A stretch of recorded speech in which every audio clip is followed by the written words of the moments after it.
High বন্ধুরা, সবাইকে শুভ মহাষষ্ঠীর প্রীতি শুভেচ্ছা ও ভালোবাসা এবং বড়দেরকে প্রণাম।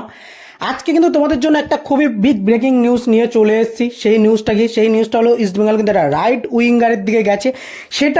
সেই বিষয় নিয়েই এখন আলোচনা করব। তা আলোচনা শুরু করার আগে প্রথমত একটা কথা বলবো, যারা আমার চ্যানেলে প্রথমবার এসছো অবশ্যই কিন্তু চ্যানেলটা সাবস্ক্রাইব করে নিও আর লাইক কমেন্ট শেয়ার করতে একদমই ভুলো না, কারণ আপনার লাইক একটা কমেন্ট একটা শেয়ার পরবর্তী ভিডিও করতে আগ্রহ করে তুলবে। তা বন্ধুরা, এবার আসি মূল আলোচনায়।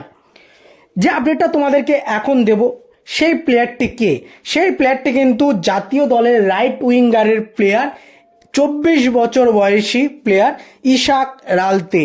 এই ইশাক রালতে যিনি কিন্তু 24 বছর বয়সী ইন্ডিয়ান রাইট উইঙ্গারের প্লেয়ার, রাইট উইঙ্গারের পাশাপাশি রাইট মিডিও এবং লেফট উইংও খেলতে পারেন। মার্কেট ভ্যালু 2 কোটি টাকা। বর্তমানে তিনি কিন্তু উড়িষ্যা এফসির সঙ্গে যুক্ত রয়েছেন এবং উড়িষ্যা এফসির সঙ্গে তার 2026 সাল পর্যন্ত চুক্তিবদ্ধ রয়েছে। যতটুকু আমরা জানতে পারছি, ইস্টবেঙ্গল কিন্তু এই প্লেয়ারটির সঙ্গে প্রায় অ্যাডভান্স স্টেজে কথাবার্তা চালাচ্ছে বলে আমরা জানতে পারছি।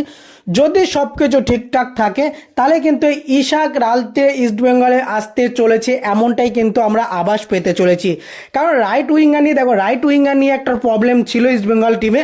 সেই রাইট উইঙ্গারের প্রবলেমটা যদি ইশাক রালতে আসে, 24 বছর বয়সী ইশাক রালতে, তার বয়সটাও অনেকটা কম, তা সেই জায়গাতে যদি এই প্লেয়ারটিকে নিয়ে আসতে পারে ইস্টবেঙ্গলের জন্য কিন্তু খুবই একটা ভালো সাইনিং হতে চলেছে। এবং ইশাক রালতে আমরা দেখেছি যে উড়িষ্যা এফসিতে কিন্তু মোটামুটি ভালোই পারফরমেন্স তিনি দিয়েছেন। কন্টিনিউ কিন্তু তিনি উড়িষ্যা এফসির ফার্স্ট প্লেইং ইলেভেনে ছিলেন। খুবই ভালো একটা কিন্তু প্লেয়ার এই প্লেয়ারটি। তাই সেই জায়গা থেকে এবার সেই এক্সপিরিয়েন্সটা যদি ইস্টবেঙ্গলে এসে কাজে লাগাতে পারে তাহলে ইস্টবেঙ্গলের জন্য কিন্তু অনেকটাই ভালো। দেখো, আমরা দেখতে পাচ্ছি যে এডমুন্ডকে হয়তো আমরা রাইট উইঙ্গার খেলাচ্ছি, কিন্তু প্রপার রাইট উইঙ্গার কিন্তু এডমুন্ড নয়। তাই সেই জায়গা থেকে যদি একটা প্রপার রাইট উইঙ্গার পাওয়া যায়, সেটার থেকে বড় সুখবর আর কিছু হয় বলে তো মনে হয় না।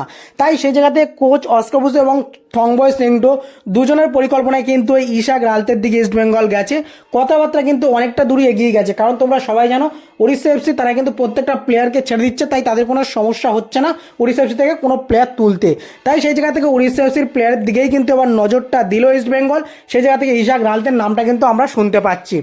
তোমাদের কি মনে হয় যে ইশাক রালতে যদি আসে ইস্টবেঙ্গলে, তাহলে ইস্টবেঙ্গলের কি কোনো ভালো কিছু হতে পারে?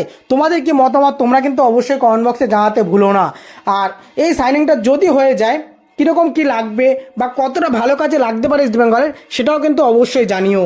তার মধ্যে আছে ভিডিওটা এইটুকুনি। যাতে অবশ্যই লাইক কমেন্ট শেয়ার করো আর অবশ্যই চ্যানেলটা সাবস্ক্রাইব করো, পাশে বেল আইকনটি ক্লিক করে নিও। ধন্যবাদ বন্ধুরা, ভালো থেকো, সুস্থ থেকো।